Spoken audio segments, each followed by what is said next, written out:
So let's talk about life of Nichiren Daishonin part 3, wherein we will talk about a period from 1260 to 1271. As part of this part 3, we will talk about six things, starting from the key persecutions and exiles, in which we will talk about Matsubagayatsu Persecution.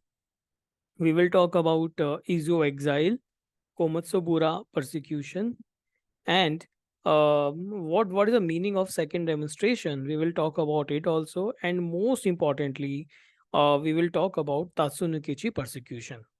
However, before going further, take a quick recap so that we all are on same page. So, do you remember the year and date when Nichiren published his first treatise? It was July 16th, 1260. Important date. It was the first treatise, and why it is important, we will understand it later. However, what was the name of that treatise? The name of that treatise was Risho Kokuron, which in English translation means on establishing correct teaching for the peace of the land. Remember, this was for the first time that Nichiren Daishonin directly confronted the authorities. And that is the reason this incident of writing a treatise, submitting it to authorities on July 16, 1260, or Risho on Kokuron on establishing the correct teaching for the peace of the land is known as first demonstration. And why this is important is because after this particular remonstration, after submission of this treatise, a series of persecutions started. It's not like that Nichiren didn't know that a lot of consequences in terms of confronting and challenges will come. However, he was very much prepared. He knew what he is signing up to and what gonna come. And persecution, why persecution? Um, uh, per- because authorities couldn't take his life even after many attempts. When they couldn't able to kill him, then they thought of sending him to exile or putting him under a lot of persecution. What kind of attempt they made to kill Nichiren Daishonin, where all they sent him, we will learn in this particular piece. So the first one is Matsubagayatsu persecution. Now, shortly after July 16, 1260, that was a day when Nichiren Daishonin submitted the first treatise of name Risho and Kokuron. Nembutsu followers barged into his house to kill him. However, he was able to escape unharmed. And after this incident, Nichiren left Kamakura for a short time.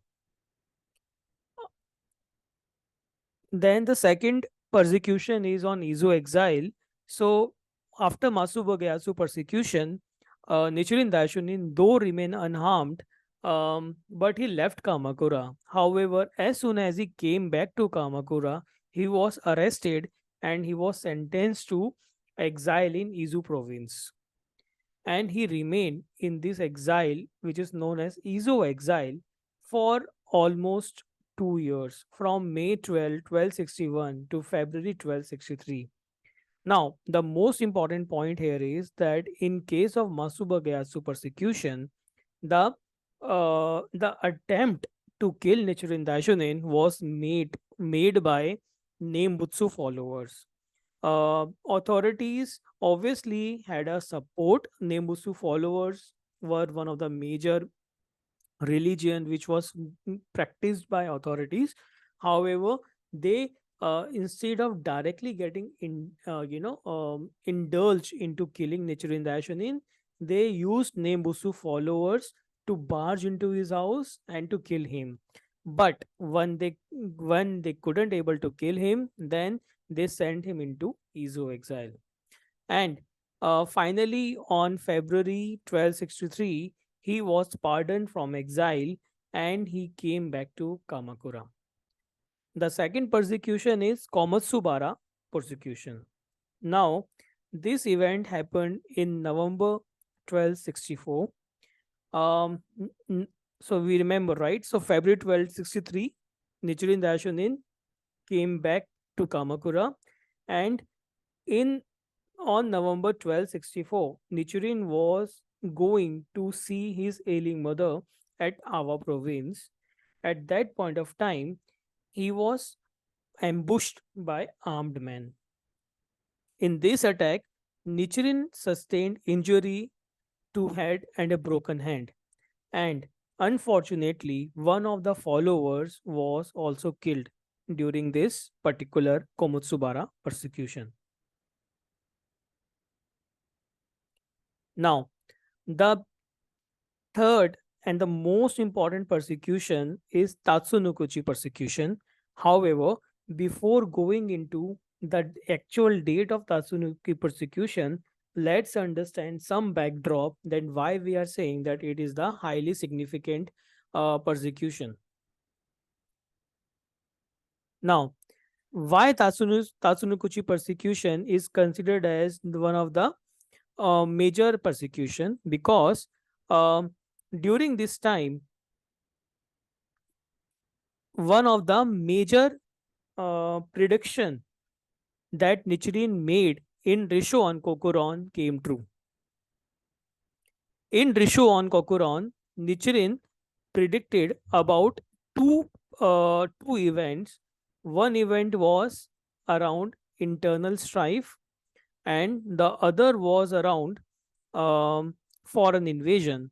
So internal strife is when within the country lot of unrest will be happening, and foreign invasion precisely with respect to Mongol invasion was also predicted by Nichiren Daishonin in Risho on Kokuron.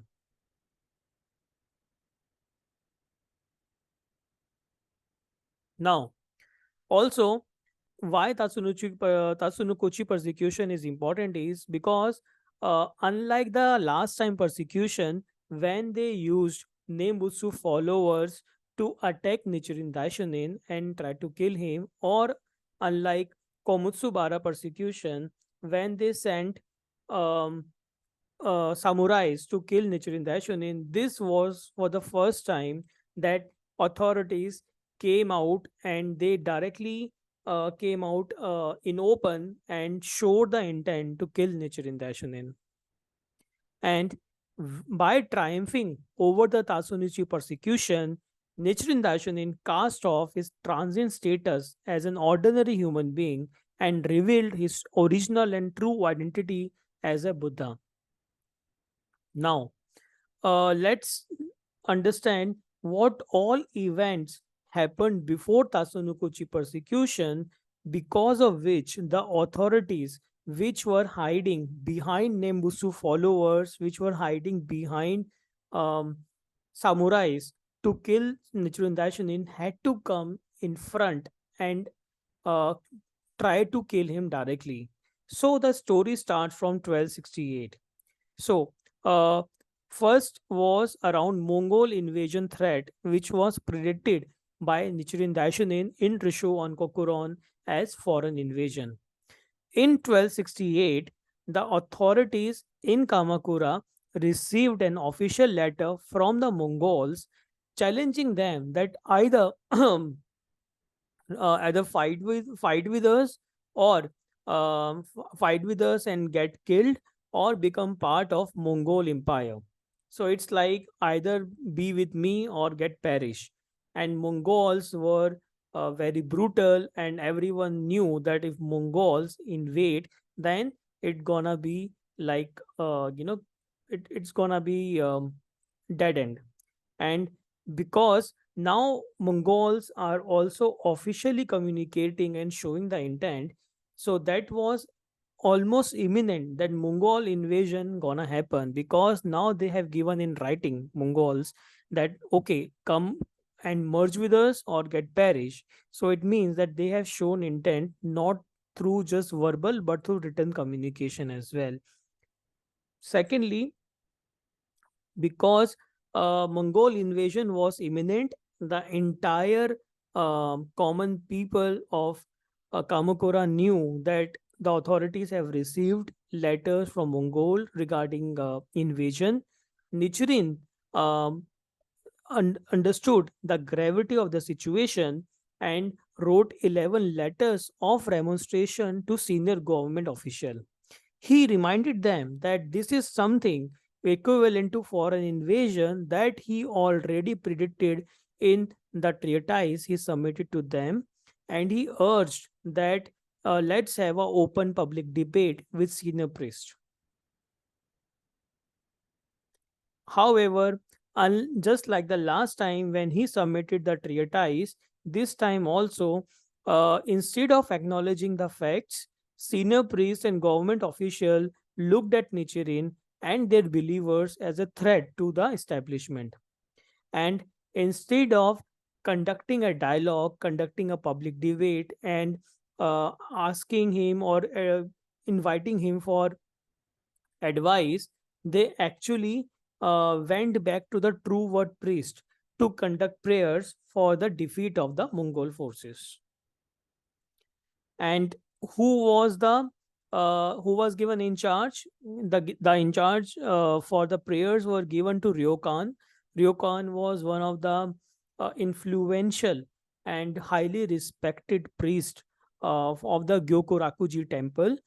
We will keep on hearing this name again and again as we moved from one chapter to another, specifically when we talk about the Nikken sect, right? So Ryokan, at the if you think from the Nichiren Daishonin's time, Ryokan was actually one of the uh, biggest enemy of Nichiren Daishonin.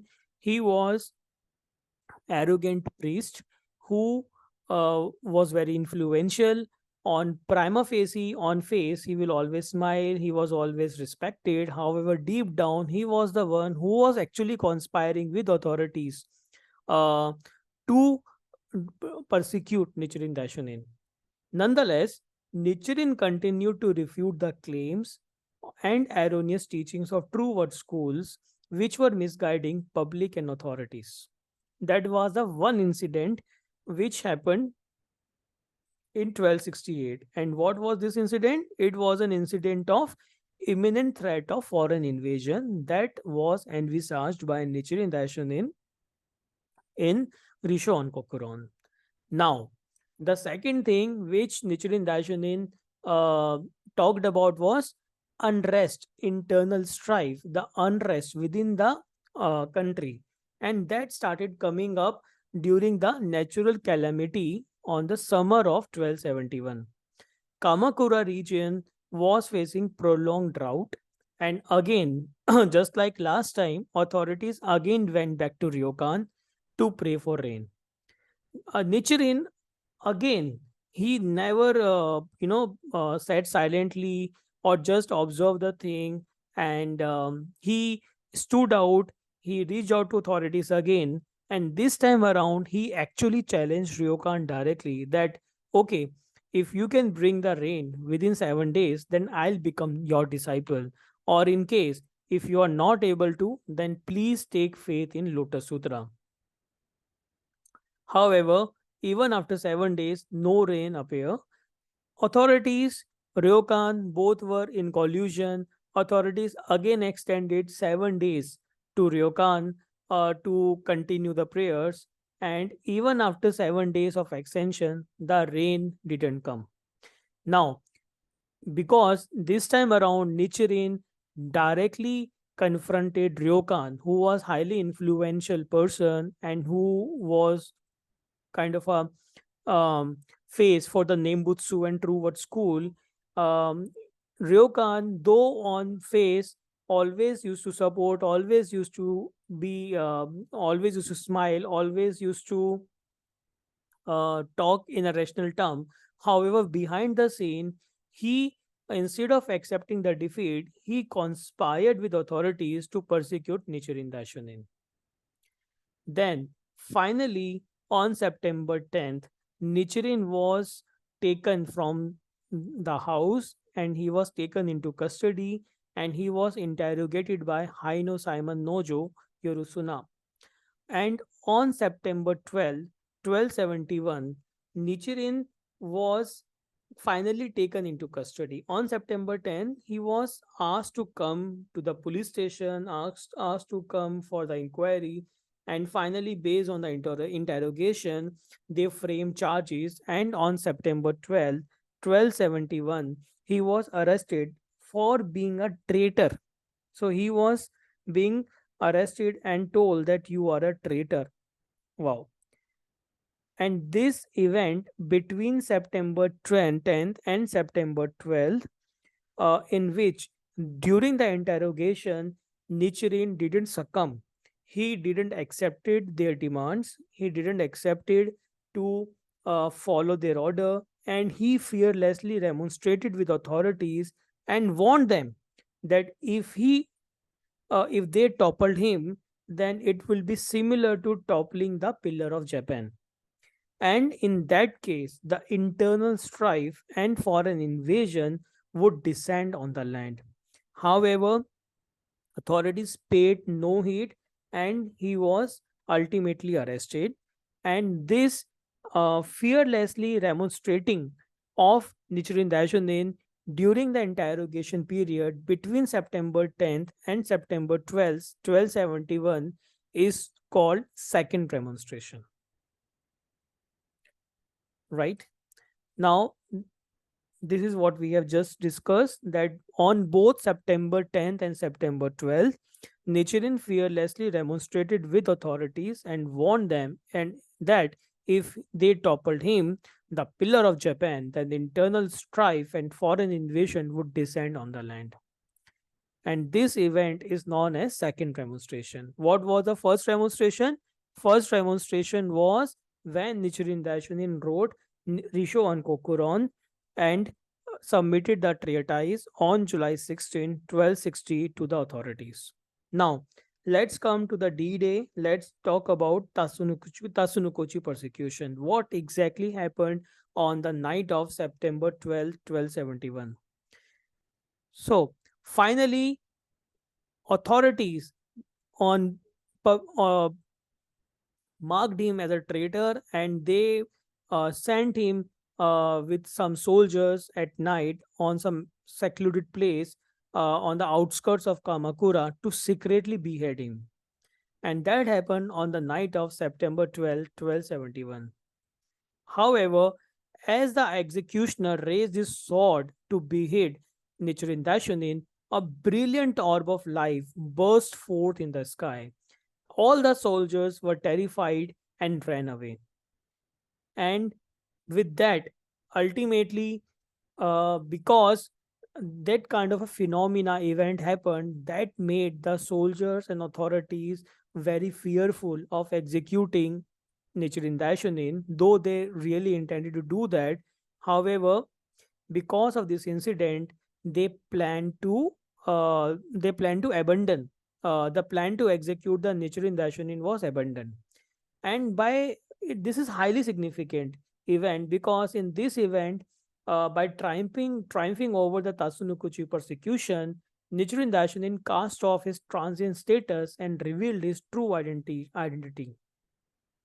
So this is something, Tatsunokochi persecution. This is very important because at this time they colluded and they came in front and tried to behead Nichiren Daishonin. However, they couldn't able to do that because as soon as the executioner raised the sword, a brilliant orb of light burst forth in the sky, and they had to abandon the plan. Now, once they abandoned the plan, then the only thing that left was to put Nichiren Daishonin through the exile. That is something we will read in detail in the next part. However, before concluding this part, let's quickly go back to the timeline so that we are on top of the entire life cycle of Nichiren Daishonin. We will quickly go through it. So Nichiren Daishonin was born on February 16, 1222. He was born in Awa province. At the age of 12, he entered into Buddhist school. The name of the Buddhist school was Shichoji Temple. He was such a seeking student that at the age of 16, he was entered into priesthood. He was given priesthood under a senior priest named Dozinbo. After 16 years of rigorous practice and looking at multiple sources of sutras, multiple types of sutras, finally he on April 28, 1253, from Sechuchi temple, Nichiren Daishonin proclaimed Namyo Renge Kyo as the ultimate truth to attain Buddhahood within this lifetime. And once he proclaimed it, then he moved to Kamakura and he stayed in the Kamakura for a longer period of time.